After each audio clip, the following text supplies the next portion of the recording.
你们到此的目的，是为了……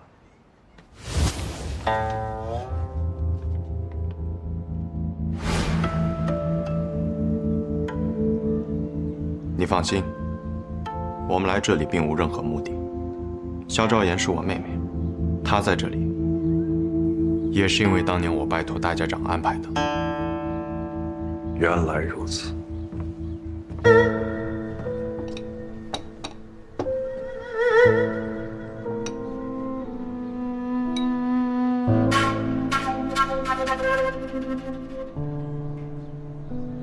那我便不打搅各位了，告辞。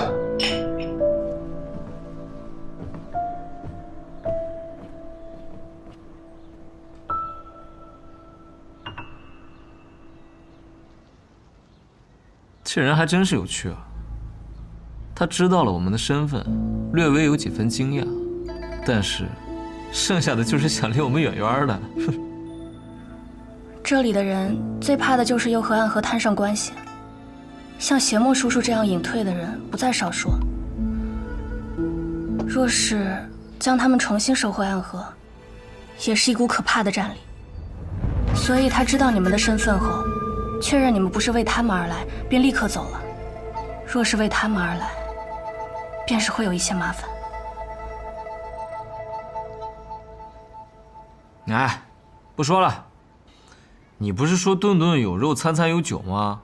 肉呢？ 酒呢？自家酿的烧酒，烈得很，你敢喝？千杯不醉。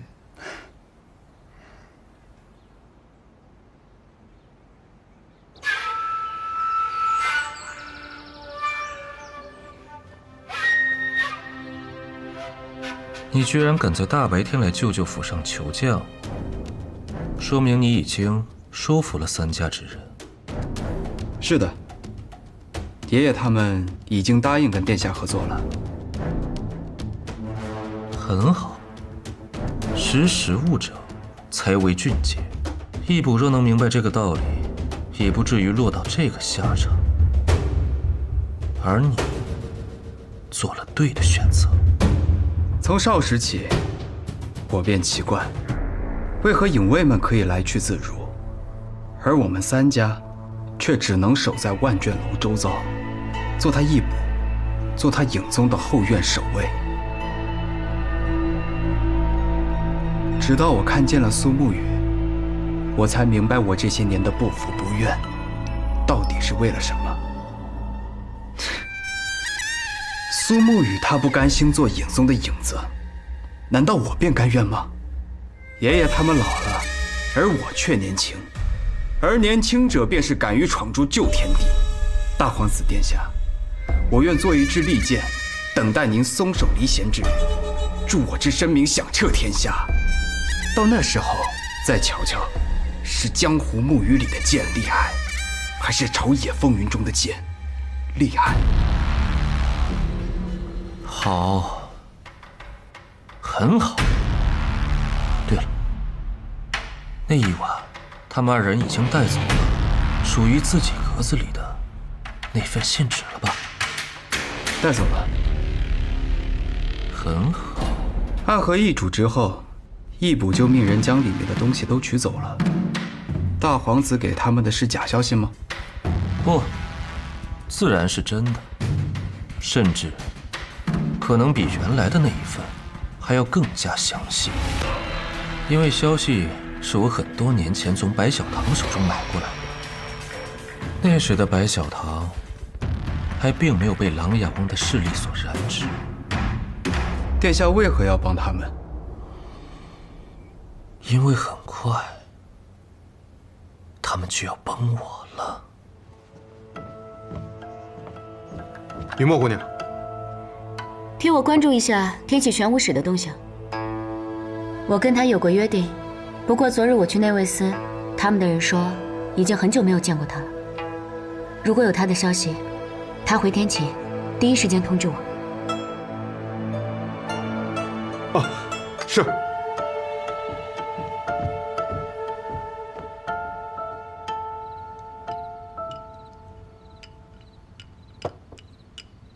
什么前辈不醉啊？才一碗老烧酒就醉倒了。昌河有一个神奇的能力，想喝醉时一杯便醉，想清醒时，即便你把整个村子的酒都搬来，那也是千杯不醉。那他今夜为何选择一杯就醉呢？因为他知道，有些话我要和你单独说。什么？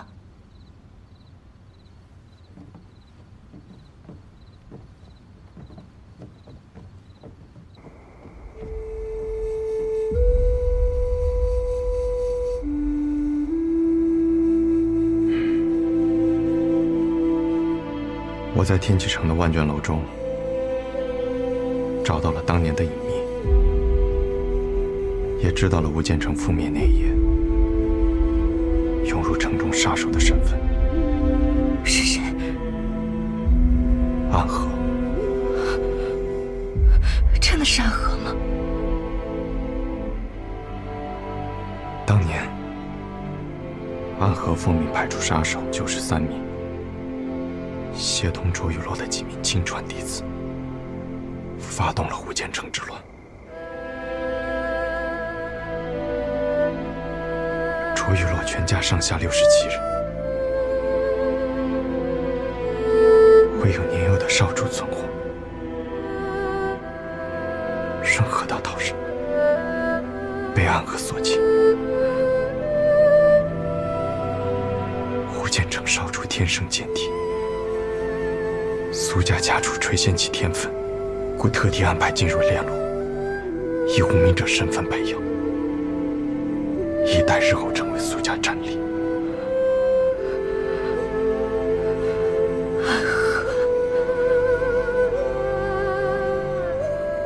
是，我一直寻找的罪魁祸首，原来就是我从小生活的地方。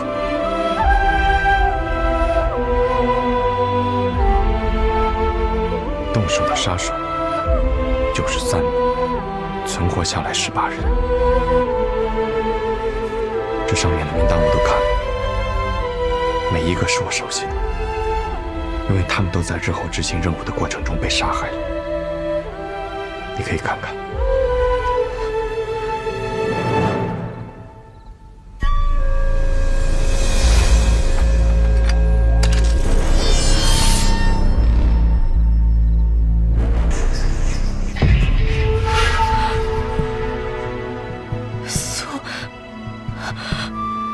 苏邪墨，往下念。苏笑颜、谢水桃、穆天泽，这些人你都熟悉吗？这些人全部都在家园里。明白了。宇哥，你要去做什么？我只是去问些问题，你在这里等着我。里面的人若是醒了，那便让他好好待着。宇哥，放心，总不能昨日还说这里是家园，今日便把整个村子给屠了。苏邪墨住哪儿？村口第3家。好。小心。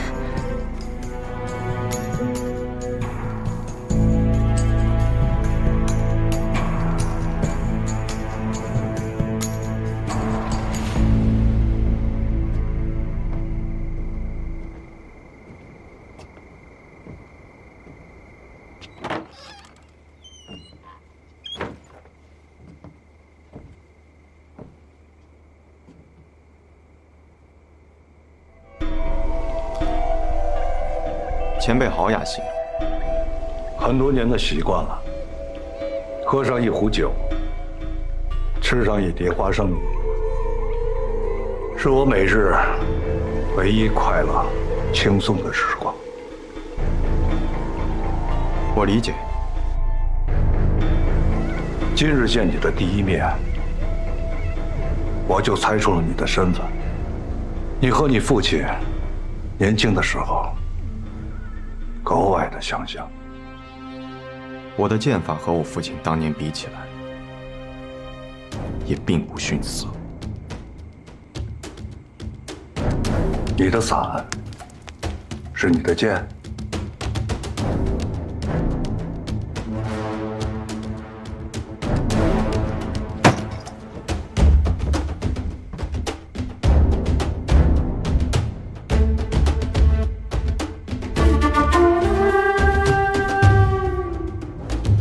我的伞中藏有18剑，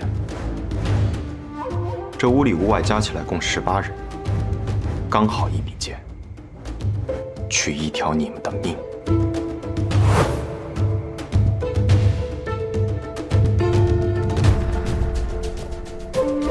不愧是苏家家主，一早就看中的孩子，居然重现了18剑阵。你们这些人应该都已经死了，为何会出现在家园之中？当年提魂殿下了这个任务，大家长本意是拒绝的，因为灭掉一个无间城所带来的影响太大，会动摇安和的根本。但提魂殿的态度很坚决，因此安和损失惨重。93名最顶尖的杀手，最后只回来了这18人。而这18人在日后执行任务的过程中，都遭遇到了追杀。没有人能提前知道安和杀手所接的任务，除了提魂殿。没错，大家长也怀疑是提魂殿和下丹的雇主合谋，要杀人灭口。暗河之中从来都不存在所谓的杀人灭口的事情，因为你们根本不知道雇主的信息，没有灭口的必要。但那一次不一样，雇主想要的是无间城中那些珍藏的剑谱。当我们的人冲入城中的那晚，他们那些潜入的人正在争夺无间城中的剑谱，而我们两方人马在很短暂的时刻产生了错误的交锋。正是在这次交锋的过程中，我试探出了对方所用的剑法。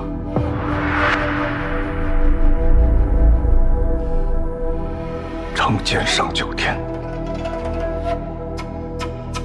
龙影落黄泉。没错，是9天剑法。无双城。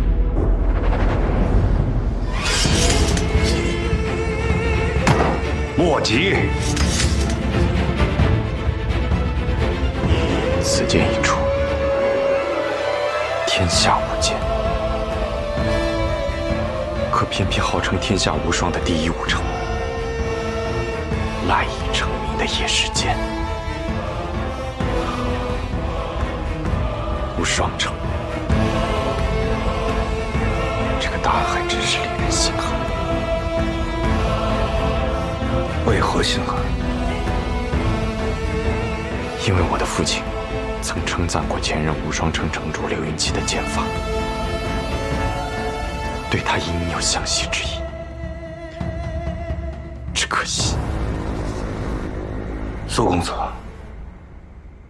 我知道的都已经告诉你了，但我也有一些话想对你说。我们这些人和你没有任何的情感，也不存在任何的愧疚。安和听令行事，你也是一样。所以，今日若你想复仇，我们必定杀你。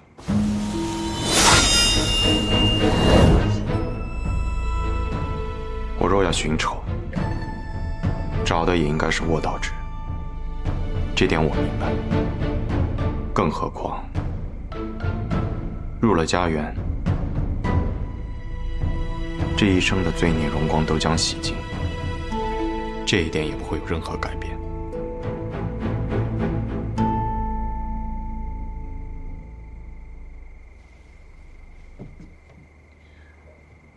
苏家主，多谢。我们这些人已经很多年没有动过刀子了，现在挥起锄头来，可比挥剑来得更熟练。告辞。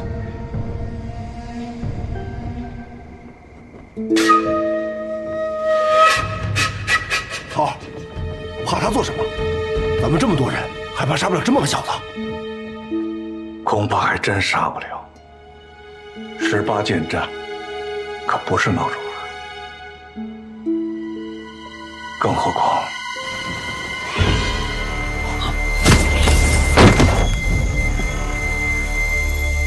桃儿，他什么时候来的？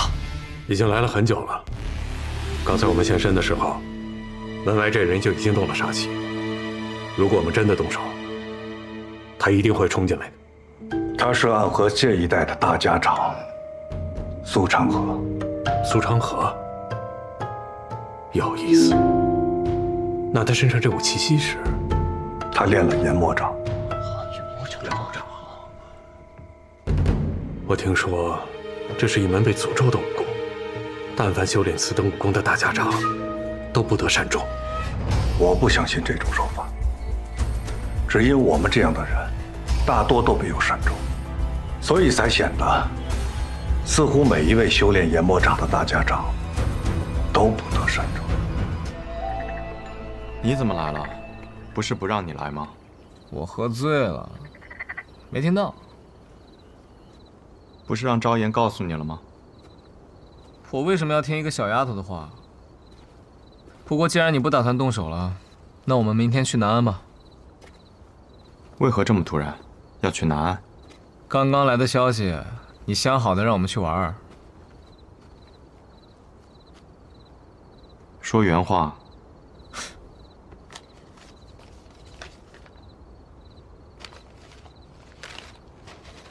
苏兄，见信安。吾近日归南安城玉崇开药庄，目前已有良医看病治人，却缺药童捣药揽客。不知沐雨兄可有闲情来暂带几日？若沐雨兄无空也无关系，但切记别把昌河兄带来。邀请的只有我，哪有我们？你一句话，去还是不去？可去，你也一起去。难道在他们那里你没有得到什么新的有用的消息？你觉得呢？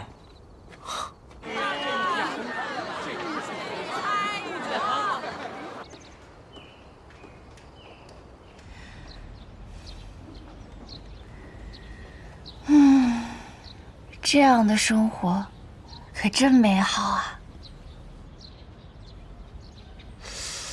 暗河的大事已定，你是不是该考虑一下你自己的大事了？狗爹，你又开始胡说八道了。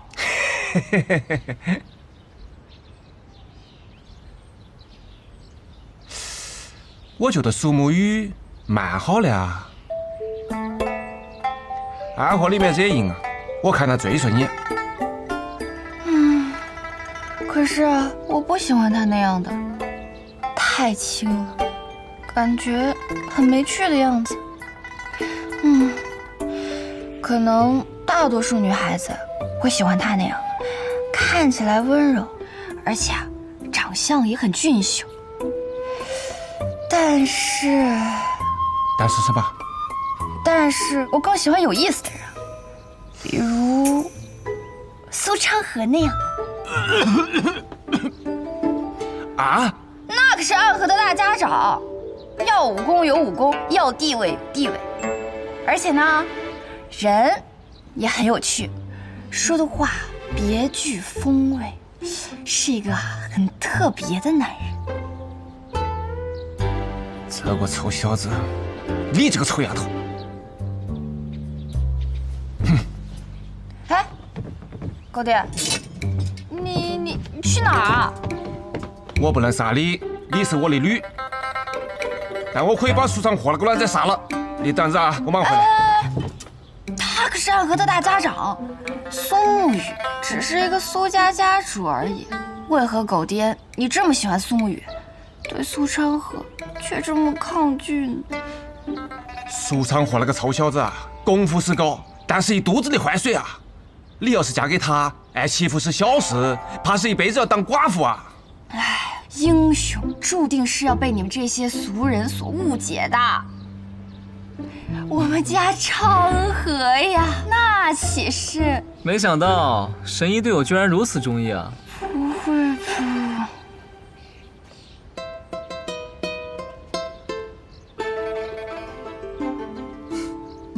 我对神医也十分中意啊。怎么来的人是你呀？那你希望来的人是谁？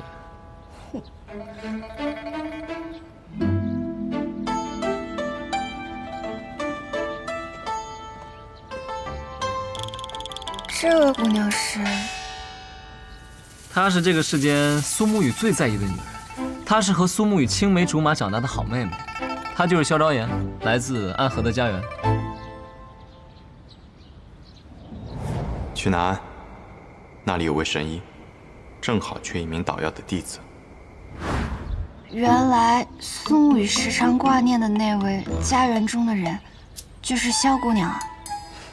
小妹萧昭言见过白神医。小妹，这么说，萧姑娘比我年轻了。敏感了，敏感了不是？你这小丫头真不会讲话。白神医才30，你怎么能叫姐姐呢？你应该叫她狗爹。在，给我杀了他！好嘞！呀，往来跑！哎，就说，萧姑娘，既然你来了，那么苏沐雨呢？啊，沐雨哥哥说他好像要去见什么人，没有与我们同行。不过他一会儿就到。见人，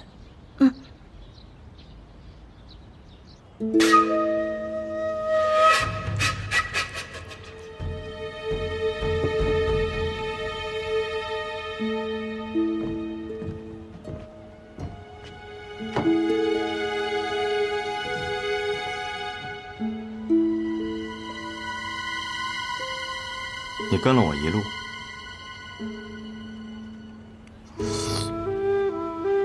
我没那么好闲情，是我的手下跟了你一路，苏家主。姬堂主，此番前来是为了何事？苏家主在国丈府有没有带走什么关于白小堂的东西？若有，那么便可以证明我这次千里奔波是有意义的。姬堂主说话还是这般高深莫测。高深莫测吗？我还以为我已经说得很明白了。可是谢家那个用弓箭的孩子告诉你的，我有我自己的判断。姬堂主可曾去过万卷楼？哼，知其一二。那万卷楼里面有暗河，有逍遥御风门，当然也有白小堂。我白小堂号称天下白小，本就看不上什么万卷楼，可是偏偏那万卷楼当中，却有我白小堂的信息。若这份信息烧了也好，若是留着，那么便不可被别人所得。白小堂在书架上书卷是最少的，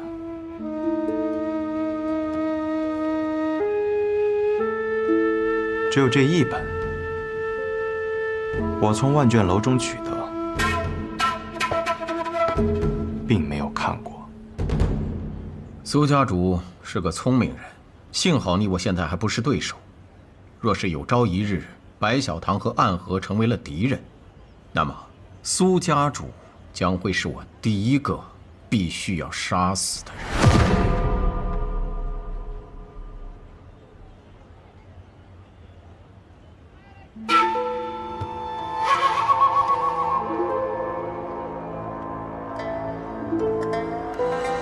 我拿出这本书，并不是要卖姬堂主一个人情，毕竟我若任其在大火中焚毁，也就没有此事了。我拿出的，是因为我发现藏在格子里的那份信纸，纸张是新的。我曾找白小堂买过消息，白小堂的意思是，那个消息会引起江湖之变，所以不能买。我想请姬堂主看一眼我得到的消息，只需要说一声真或是假。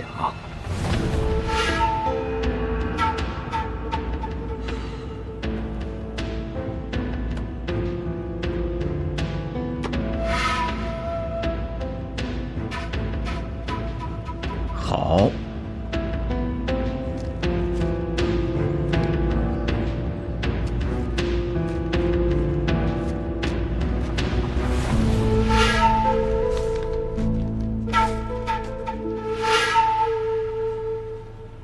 真。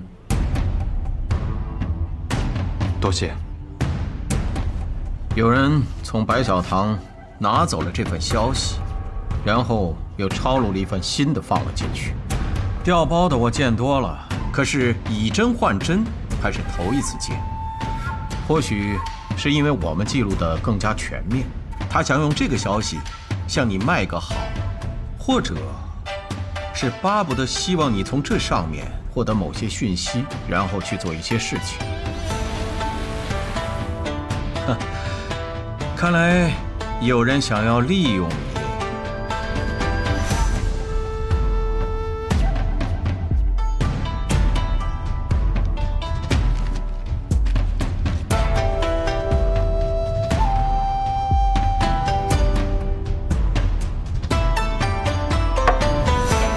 此事就不烦姬堂主操心了。哼，算我多嘴。告辞。苏家主，这般急着走？这位摘的桂花糕快开售了。我有一位朋友，很喜欢吃。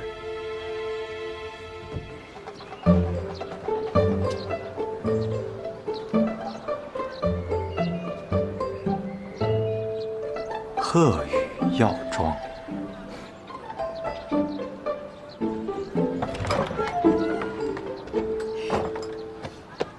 松雨，你来啦！怎么样？我这个名字取得好听吗？虽然看病的是我，你只是个药童，出于公平，我便还是把你的名字也给加进来了。但也是出于公平。这座宅子的租金你得出一半。多谢神医。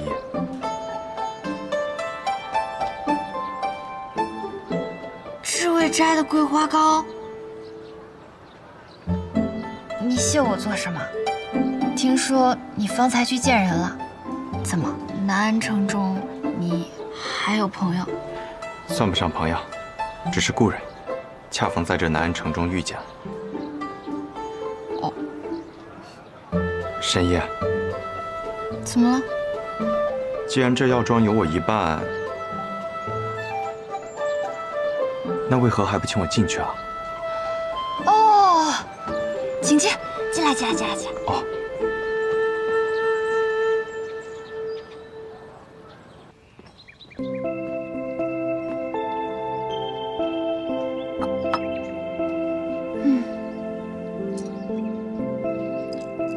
他们人呢？我本想着只有你一人来，便就只准备了1份床铺。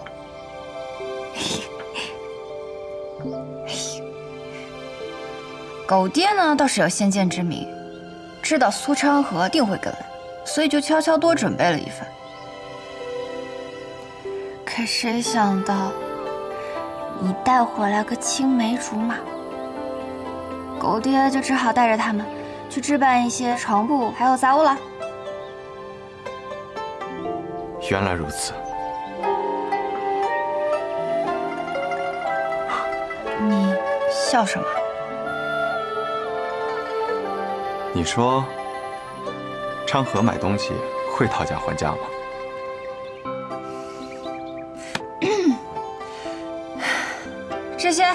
这些，都给我包起来。那些，还有那些，我都要了啊！啊，这是1锭银子，喏，不用找了。惟妙惟肖。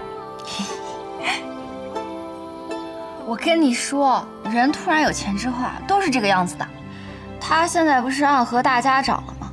那暗河的钱，就都是他的了。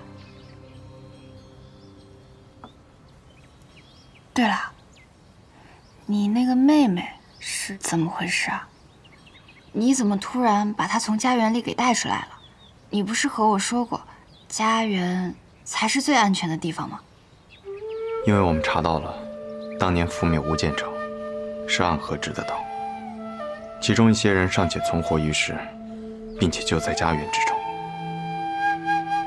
虽然这些人早已隐退，若无意外，也不会再做杀人之事，但毕竟有仇在身，赵岩待在那里，我心中不安，所以我想到了神医，觉得神医这里定是极其安全的。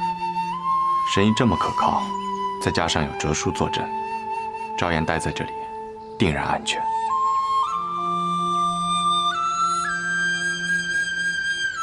听你这么说，你是要把他托付给我？难道你还有什么别的事情要去做吗？和无间城有关？我暂时不会离开，会在南安城中住下。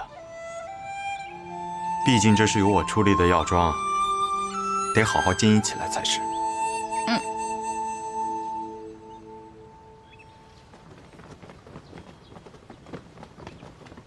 都进来，都进来！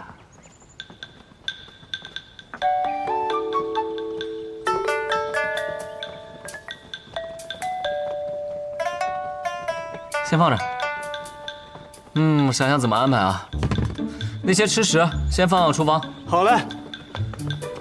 床褥什么的，哲叔，你带着他们先放里屋。跟我来。其他的东西就先放着吧，我再想想怎么安排。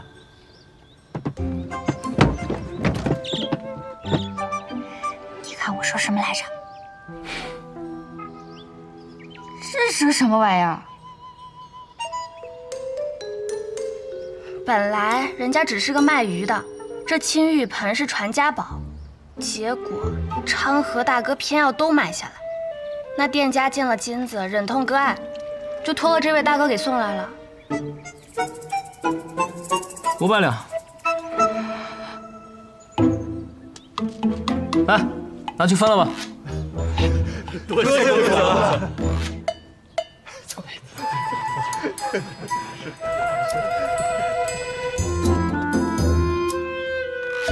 我们这是药庄，又不是杂货铺。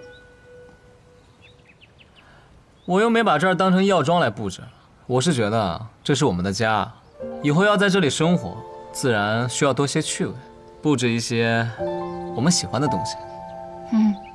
我看是你自己喜欢的。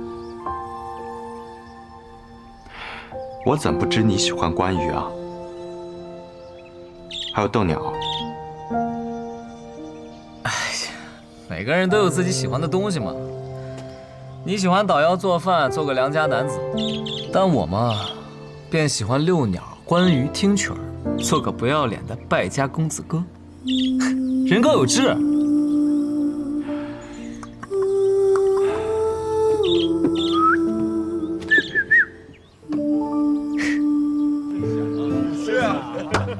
哎，各位南安城的父老乡亲们，下面我宣布，我们鹤羽药庄正式开张啦！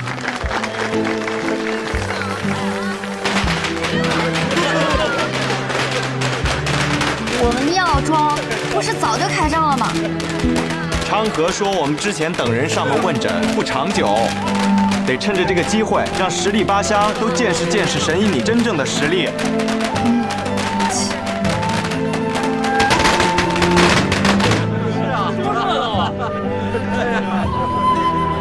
烟火气。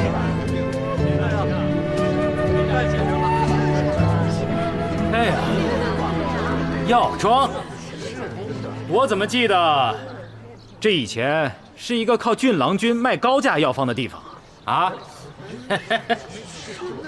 南安城里边有大大小小63家药庄，更有4大名医、30圣手。你说你这个也是药庄？嘿嘿嘿，不知道哪位高人坐镇呢？是我。谁呀？